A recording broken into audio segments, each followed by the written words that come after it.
को स्तर यानी कि अर्को खालको प्रार्थना अनि त्यो प्रार्थनाको शीर्षक छ घनिष्ठता या आत्मीयता अनि मित्रताको प्रार्थना।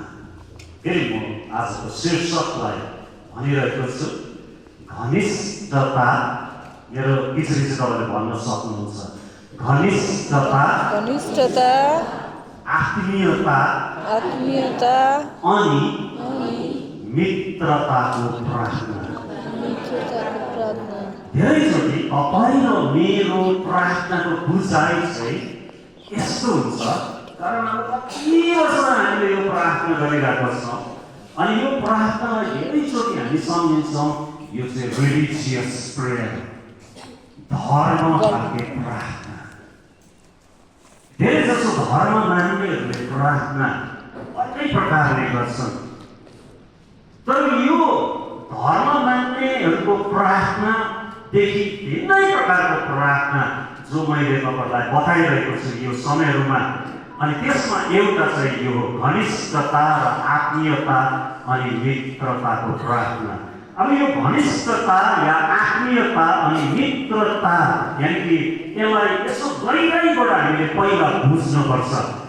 नीतिवचन यानी कि प्रोभर्ब्स हितोपदेश 18:24 प्रोभर्ब्स यानी कि नीतिवचन यानी कि हितोपदेश 18:24 मा यसरी लेखेको छ, साथीहरू हुने मानिस आफै पनि मिलनसार हुन पर्छ। साथीहरू हुने मानिस आफै पनि मिलनसार हुन पर्छ। यसको मतलब मिलनसार भएन भने हामी बर्बाद हुन सक्छौँ। अनि एकजना साथी छन् जो भाइ भन्दा पनि बढी नजिकमा टाँसिन्छन् भनेर सोलोमनले नीतिवचन यानी हितोपदेश 18:24 मा यो कुरो लेख्दछ। अनि यो टाँसिन्छन् भन्ने शब्द चाहिँ यति साह्रो घनिष्ठता हो, यो चाहिँ यति साह्रो आत्मीयता हो, यो चाहिँ लोग्ने अनि विश्वासनी जसलाई हामी भन्छौँ जीवन साथी। अनि यो जीवन रहन्जेलसम्मको टाँसिरहने घनिष्ठता मित्रता। त्यसै कारण सोलोमनले यहाँनिर यसरी भन्छ, अनि एकजना साथी छन् जो भाइ भन्दा पनि बढी नजिकमा टाँसिन्छन्। कति ठुलो गहिरो कुरा छ यहाँ। भाइ भन्ने बित्तिकै यो त रगतको साइन हो, तर सोलोमनले भन्छ यो रगतको साइन हो, यो भाइ भन्दा पनि एकजना साथी छन् जो चाहिँ एकदम बढी नजिकमा टाँसिन्छन्। भनाइ छ गल्तीमा या स्तरमा होस्, धेरै भिडहरू भन्दा चाहिँ कम्ती नै होस्, तर वफादार होस्, तर सच्चा होस्, तर इमानदार होस्, यस्ता मित्रहरू हुन चाहिँ सबभन्दा राम्रो कुरा हो। धेरै भिडहरू होस्, क्वान्टिटी होस्, तर त्यसमा क्वालिटी यानी कि वफादार यानी कि इमानदार सच्चा मित्र हुनु चाहिँ सबभन्दा राम्रो। एउटा सच्चा मित्र चाहिँ गाह्रो समयमा पनि, समय जस्तो सुकै होस्, गाह्रो होस्, त्यस्तो समयमा पनि विश्वास योग्य हुन्छ। अनि बाइबलमा हामी उदाहरण पाउँछौँ दाउद र जोनाथानको विषय लिएर। पहिलो सामुएलको किताब तपाईले 17 अध्यायको 58 मा तपाईले पाउनुहुन्छ, यहाँनिर यसरी लेखेको छ, साउलले दाउदलाई भने, हे जवान मानिस, तिमी कसका छोरा हौ?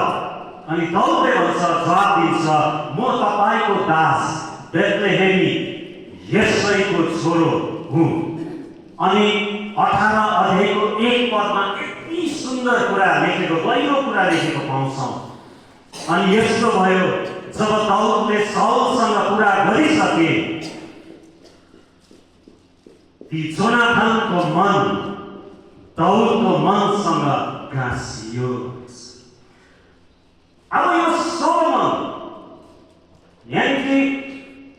सोलोमन भनेपछि हितोपदेशको कुरा गर्दै गर्दा साउलसँग जब दाउद बागमै थिए अनि साउलको छोरा जोनाथन थिए, साउलसित वार्तालाप हुँदै गर्दाखेरि अचानक के भयो भन्दाखेरि जोनाथनको मन चाहिँ दाउदको मनसँग गाँसियो अनि जोनाथनले दाउदलाई आफ्नो प्राण झैं माया गरे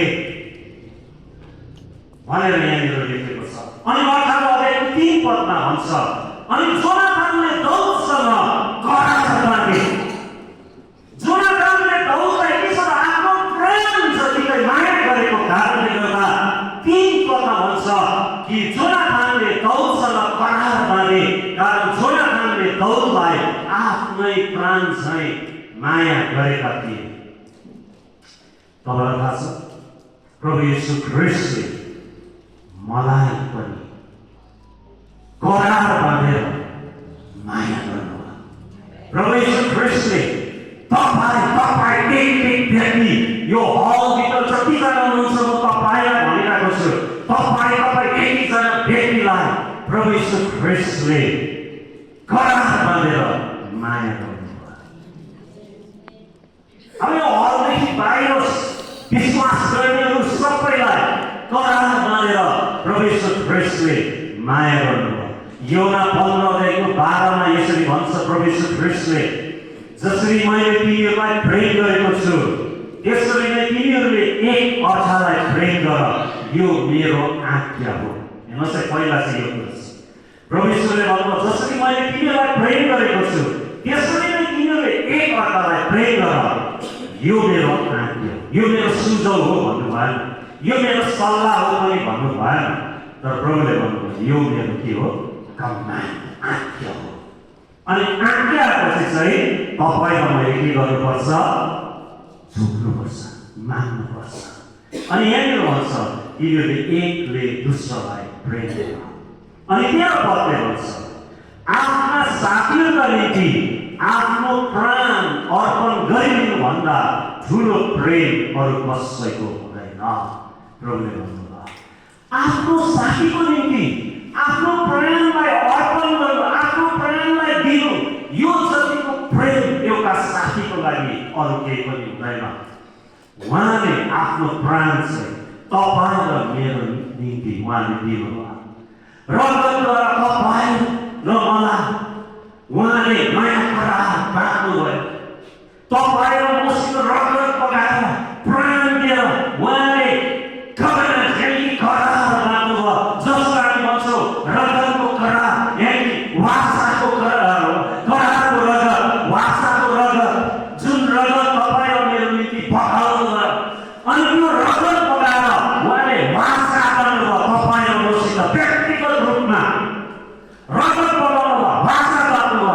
जसरी जोनाथनले दाउदसँग वासा गर्ने करार गरे कि तिमी चाहिँ आजदेखि मेरो साथी हो, मित्र हो। त्यसरी नै प्रभु येशू ख्रीष्टले पनि रगत बगाउनुभयो अनि रगत बगाएर तपाईँसित करार बाँध्नुभयो, मसित करार बाँध्नुभयो। अनि त्यो रगतले करार बाँधेको कारणले गर्दा त्यो रगतद्वारा त्यो परमेश्वर महापवित्र स्थान जहाँ परमेश्वर बास गर्नुहुन्छ, त्यो महापवित्र स्थान जो छेकेको पर्दा थियो त्यो भित्र पस्न पाउँदैन थियो हामी मानिस जाति। त्यो रगतद्वारा त्यो पर्दालाई उहाँले के गरिदिनु भयो, च्यातिदिनु भयो। अनि त्यो रगतद्वारा हामी महापवित्र स्थानभित्र स्वागत हामी पस्छौँ। अनि त्यो महापवित्र स्थानभित्र पसिसकेपछि महिमाले भएको परमेश्वरलाई तपाईँ र मैले देख्छौँ। अनि त्यो महिमा र पवित्रताले सुशोभित भएको परमेश्वरलाई देखेपछि तपाईँ र म परमेश्वरसित निकटमा आएर हामी वार्ता गर्छौँ, बात गर्छौँ, प्रार्थना गर्छौँ। यसलाई भन्छ घनिष्ठता र आत्मीयता अनि मित्रताको प्रार्थना। यसलाई भन्छ। अघि मैले जुन कुरो भने हिब्रू 10 अध्यायको 20 पद अनुसार त्यो महापवित्र स्थान जहाँ परमेश्वर स्वयं पुरा महिमाको साथमा बस्नुहुन्छ। पवित्रताले सुशोभित भएर त्यो जाने बाटो येशू ख्रीष्टको रगतले खोलिदिनु भयो, कारण त्यो रगतले तपाईँको करार गर्छ। अनि यो करार भाँचिँदैन, यो करार भत्काउनु हुँदैन। उहाँले हामी भत्काइदिन्छौँ होला, तर तपाईँ र मसित जो करार गर्ने नि परमेश्वरले यसलाई भत्काउनु, ब्रेक गर्नुहुन्न। तपाईँ र म महापवित्र स्थानभित्र बसेर फेस टु फेस आम्ने सामने भएर परमेश्वरसित बातचित गर्न सक्छौँ। तपाईँ र म महापवित्र स्थानभित्र बसेर परमेश्वरसित आम्ने सामने फेस टु फेस हामी बात गर्न सक्छौँ। परमेश्वर हामीसित बोलेको म सुन्छु, परमेश्वर बोलेको म सुन्छु, म बोलेको परमेश्वरले सुन्नुहुन्छ, तपाईँ बोलेको परमेश्वरले सुन्नुहुन्छ, परमेश्वर बोलेको तपाईँ सुन्नुहुन्छ। तर हामी धेरै जस्तो परमेश्वरको आवाजलाई हामी सुन्दैनौँ, कारण धेरैचोटि हामी रिलिजियस प्रार्थनासित हामी सेटिस्फाइड हुन्छौँ। रिलिजियस प्रार्थना चाहिँ के भन्नुहोस् त? खाना खाने 1 घन्टा प्रार्थना गर्नु, त्यो रिलिजियस हो। खाना खाँदाखेरि 1 घन्टा प्रार्थना गर्नुपर्छ बाइबलमा कहाँ लेखेको छ? बाइबलमा त खाना खाँदै गर्दा प्रार्थना गर्नुपर्छ भनेर पनि लेखेको छ जस्तो लाग्दैन। के भनेछ? धन्यवाद दे, गिभ थ्याङ्क्स, कारण त्यो सबैको प्रोभिजन मिलाउने परमेश्वर हुनुहुन्छ। धन्यवाद दिनु, प्रार्थना धन्यवाद दिनु। त्यसै कारण यो जुन कुरो मैले भनिरहेको छु उहाँको वाचाद्वारा हामी आम्ने सामने हुन्छौँ। एक्सोडस यानि प्रस्थान 33 को 11 प्रस्थान 33 को 11 मा यहाँनिर यसरी लेखेको छ, अनि मानिसले आफ्नो साथीसँग कुरा गरे झै गरी परमप्रभु मोसासँग आम्ने सामने यानि फेस टु फेस कुरा गर्नुहुन्थ्यो। कति ठुलो कुरा छ एउटा मित्रताको प्रार्थना। एक समय थियो पवित्र आत्माको काम जब मण्डलीमा हुँदै थिए, त्यति बेला विश्वासीहरूमा यति साह्रो मिलनसार भएर तिनीहरू भिड्थे, यति साह्रो मिल्थ्यो विश्वासीहरू। त्यहाँ लडाइँ झगडा दुख मनको त्यहाँनिर कुनै मनमा टोका कुराहरू हुँदैन थिए, कारण पवित्र आत्माले त्यहाँनिर काम गरिरहेका थिए। त्यहाँ शरीरका प्रदर्शनहरू थिएन, शरीरका कामहरू थिएन, कारण पवित्र आत्मा मण्डलीमा यति साह्रो मण्डलामा हुन्थ्यो। त्यो पवित्र आत्माको सामर्थ शक्तिमा जब विश्वासीहरू जब आउँथे, तिनीहरूमा यति साह्रो मिलनसार थियो मण्डलीको सेवकाईहरूमा। किनभने आफ्नो व्यस्त कुरोलाई छोडेर पन्साएर सेवकाईहरू लिन आउँदथे। अनि त्यहाँनिर सबभन्दा ठुलो कुरा चाहिँ के हुन्छ भन्दाखेरि त्यहाँनिर कुनै म यस्तो म त्यस्तो, मेरो पोस्ट यस्तो, मेरो पोजिसन म यस्तो छु भन्ने कुरा त्यहाँ हुँदैन। त्यहाँनिर केवल ह्युमिलिटी, पवित्र आत्मा जब काम गर्छन् त्यहाँनिर नम्रताका कुराहरू आउँछन्। शैतानले जब त्यहाँ काम गर्छन् त्यहाँनिर आफूले आफूलाई उचाल्ने काम मात्र हुन्छन्। परमेश्वरको आत्मा जब काम गर्न लाग्छ त्यहाँनिर नम्रताका कुराहरू आउँछन्। जसरी त्यो पुरानो चर्च यानि कि पहिलो शताब्दीको ख्रीष्ट मण्डली जब सुरु भए त्यस्तै हामी मण्डली हुन्छौँ। त्यो समयमा पवित्र आत्माको कामहरू हुँदाखेरि दिदी बहिनीहरू दाजुभाइहरू बिहान गर्दै हाँस्दै प्रभुको प्रशंसा गर्दै सेवकाईहरूमा आउँदाखेरि हाँगाहरू धुँदै स्तुति प्रशंसाहरू गर्दै तिनीहरू एक अर्कासित यति साह्रो मिलनसार भएर खुसी हुँदथे। प्रभुसँगको मित्रताले चाहिँ एक दुसरासँगको मित्रतालाई बढाउँछ। यदि तपाईँ प्रभु यीशु ख्रीष्टको तपाईँ मित्रतामा गाँसेको भएको छ भने तपाईँ आफ्नो भाइलाई कहिले घृणा गर्नुहुन्न, तपाईँ आफ्नो बहिनीलाई घृणाको दृष्टिले हेर्नुहुन्न। प्रभुसित जति मित्रतामा तपाईँ गएको छ भने हाम्रो मित्रता अरूसित पनि बढ्दै जान्छ। हामी कुनै धर्म मान्ने पाखण्डी मानिस जस्तो हामी हुन सक्दैनौँ। जसरी प्रभु यीशु ख्रीष्टले बेला बेलामा तुलना गर्नुहुन्थ्यो। तपाईँ र घरमा सफाइ गर्दाखेरि कुनै कामहरू गर्दा होस् चाहे त्यहाँनिर जेसुकै हामी व्यस्त होस्, घरको कामहरूमा, अफिसको कामहरूमा किन व्यस्तताले नभरिएको होस्, तपाईँ र म घनिष्ठता र आत्मीयता र मित्रताको प्रार्थना हामी आफैभित्र प्रार्थना आइबस्छ। तपाईँ भाँडा धुँदै गर्नुहोस् दिदीबहिनीहरू, त्यति बेला तपाईँको कन्ट्याक्ट परमेश्वरसित हुन्छ। तपाईँलाई यति भन्न चाहन्छु, तपाईँ र परमेश्वरसित त्यो वाचाको रगतले त्यो वाचा बाँधिएको छ। Anytime you can access the throne of grace, anytime you can go to the Holy of Holies, कुनै समय पनि तपाईँको वाचाको रगत तपाईँसित भएकोले गर्दा कुनै पनि समयमा तपाईँ परमेश्वरसित आम्ने सामनेबाट बातचित गर्न सक्नुहुन्छ। तपाईँलाई कुनै व्यक्तिको खाँचो पर्दैन, तपाईँलाई कुनै स्पेसल प्रेयर कोठा पर्दैन। आज धेरै मानिसहरूले घर बनाउँछन्, हाम्रो यति साह्रो सोच विचार रिलिजियस भइसकेको छ, धर्म मान्ने सोच विचार भइसकेको छ। घरको कुनामा एउटा कोठा हामी बनाउँछौँ, यो चाहिँ प्रार्थनाको घर, यो चाहिँ प्रार्थनाको कोठा। त्यसलाई अलग राख्छौँ, त्यहाँ तपाईँको हामी राख्छौँ। हो, राम्रो कुरा पनि गर्नु, बनाउनु राम्रो कुरा, प्रार्थना गर्नु राम्रो कुरा, तर धेरैचोटि त्यो कुराले तपाईँ र मलाई रिलिजियस बनाइदिन्छ, धर्म मान्ने मात्र बनाइदिन्छ, धर्मको प्रार्थना गर्ने मात्र बनाइदिन्छ। तर त्यो कुरा राम्रो बनाउनुहोस्, तर सबभन्दा ठुलो कुरा एनी टाइम, इभन टोयलेटमा बस्दाखेरि पनि, टोयलेटमा बस्दाखेरि कोही मानिस 1 घन्टा जस्तो टोयलेटमा बस्छ, अर्को त साह्रो परेर पब्लिक टोयलेट जानुपर्छ। घरमा तपाईँ टोयलेटमा बस्दा पनि you can access the throne of grace.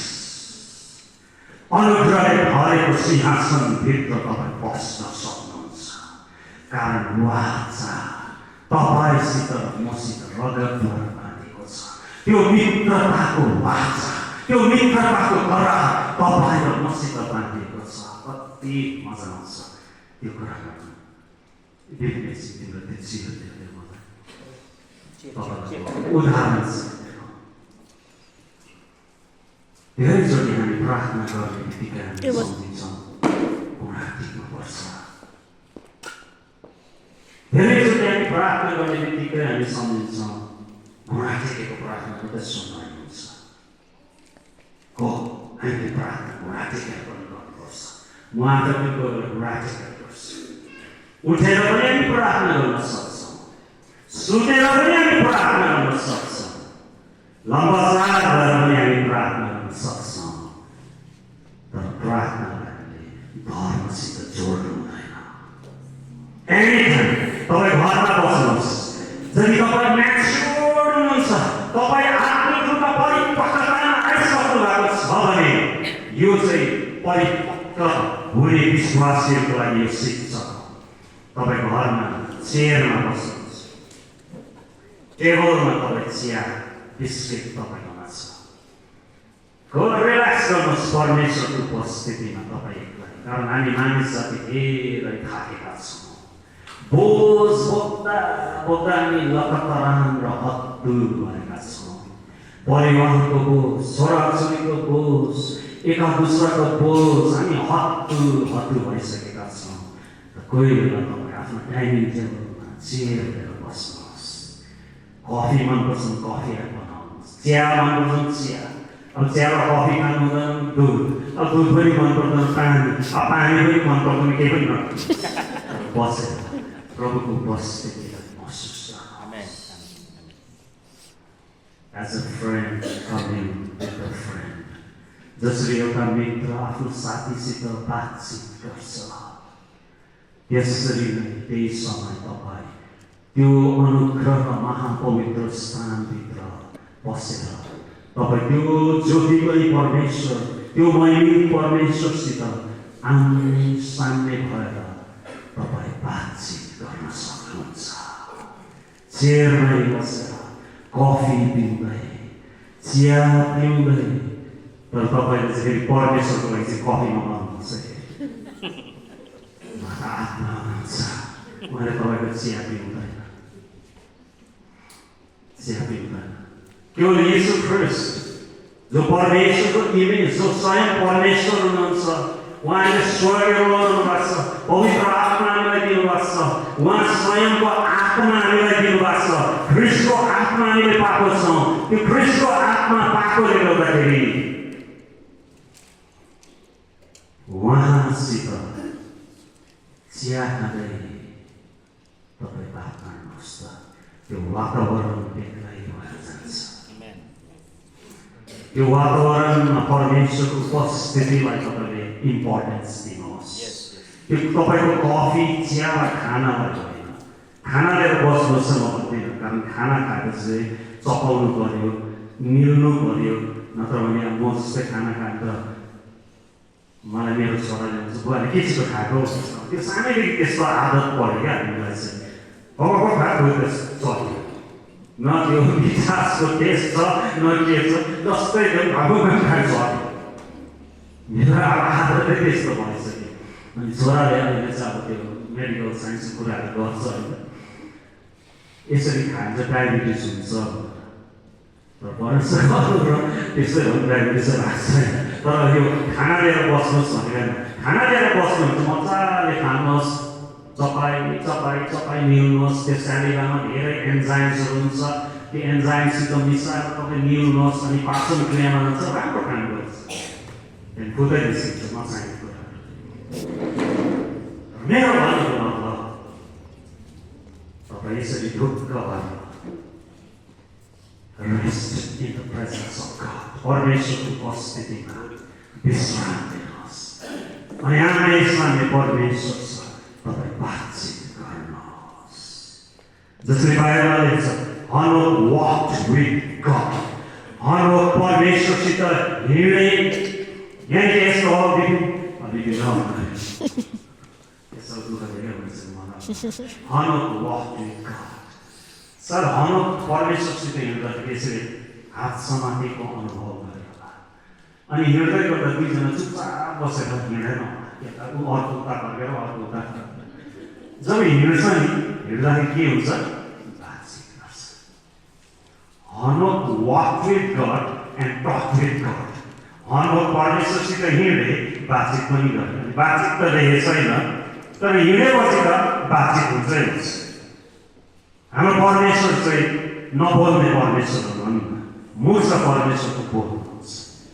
हनोक walked with God, नोआ walked with God, नोआ पनि परमेश्वरसित हिँडे अनि बातचित गरे। त्यसै कारण नोआले बातचित गर्दा सुने, एउटा जहाज बना, अब जल प्रलय हुँदैछ संसारमा। यो कुराहरू अझै प्रोफेटिक मिनिस्ट्री हुनेहरूलाई त झन् परमेश्वरको आवाज सुन्न खाँचो छ। परमेश्वरको आवाज सुनेर आफू मुख वृन्द भएर, माइक्रोफोन भएर, मुख वृन्द भएर मुखबाट निक्लनुपर्छ त्यो आवाज। परमेश्वरको कुरा सुन्नु, परमेश्वरको कुरा बताउनु, कति ठुलो कुरा छ। त्यसै कारण पावलले कोरिन्थीको मण्डलीलाई यही कारण भनेको जस्तो लाग्छ, सबभन्दा ठुलो कुरा चाहिँ तिमीहरू सबै अगमबानी बोल्नलाई उद्घटित छ। तत्पर अगमबानी बोल्न, सबै अगमबानी बोल्न, सबै अगमवक्ता हुन भनेको होइन।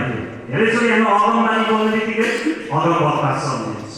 र अगमवक्ता चाहिँ अफिस हो, जसरी पास्टरको अफिस हो, जसरी एपोस्टलको अफिस हो, जसरी इभान्जलिस्टको अफिस हो, जसरी टिचरको अफिस हो, त्यसरी प्रफेट पनि एउटा अफिस हो। तर त्यो अफिसबाट पनि प्रोफेसी हुन्छ, त्यो हरेक खालको अफिस हो। तर तपाईँ र मैले जुन पवित्र आत्माको दान वरदानले भेटेर जुन चाहिँ अगमबानी गर्छौँ, त्यो चाहिँ अगमबानीको गिफ्ट अफ प्रोफेसी, अगमबानीको वरदान। यो चाहिँ सबैले बोलोस्, अनि यो बोल्नुको लागि त हामी परमेश्वरको कुरा सुन्नु पर्यो। त्यसले गर्दाखेरि हामीले घनिष्ठता र आत्मीयता अनि मित्रताको प्रार्थना गर्न कहिले हामी नछोडौँ, कहिले हामी नत्याग्नौँ। कारण उहाँले भन्नुहुन्छ, यु आर माई फ्रेन्ड, तिमी मेरो मित्र। यौनाको किताब 15 अध्यायमा होइन, यहाँनिर प्रभुले के भन्नुभएको छ, यौना 15 अध्यायको कति पद पढ्नु यो